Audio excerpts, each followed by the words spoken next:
আসসালামু আলাইকুম।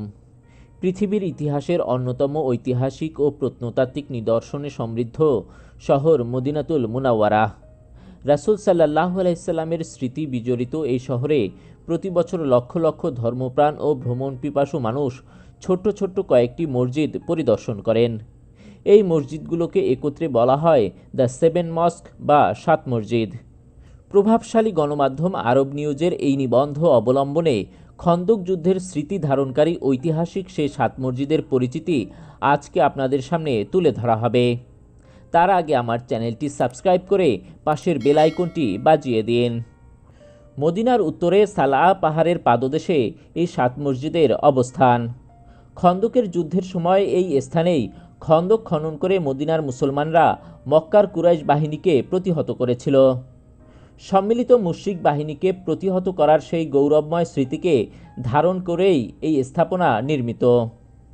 সাত মসজিদ কোনো একক স্থাপনা নয়, বরং ছয়টি ভিন্ন ভিন্ন মসজিদ নিয়েই এই স্থাপনার অবস্থান।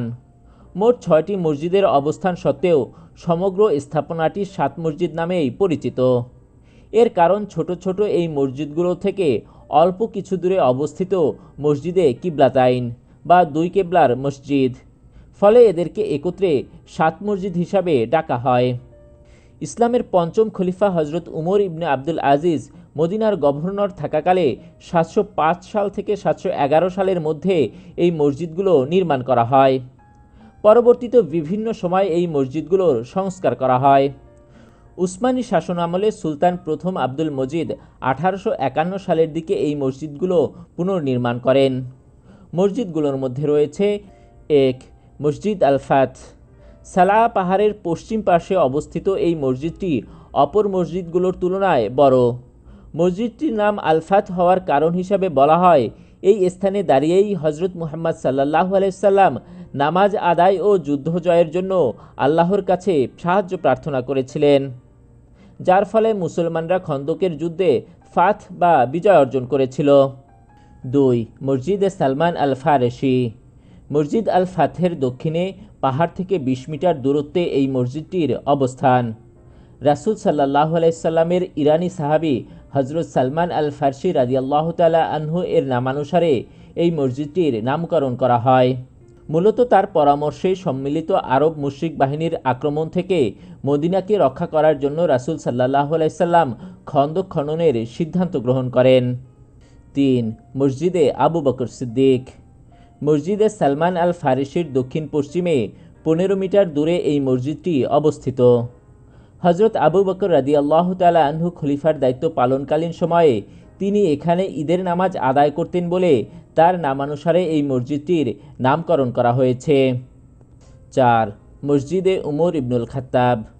মসজিদে আবু বকর সিদ্দিক থেকে 10 মিটার দক্ষিণে এই মসজিদটির অবস্থান।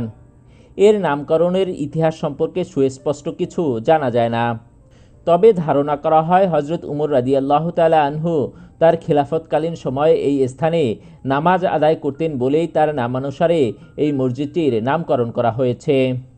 5, মসজিদে আলী ইবনে আবি তালিব। মসজিদে উমর ইবনুল খাত্তাবের দক্ষিণে পাহাড়ের উপর আয়তাকার এই মসজিদটির অবস্থান।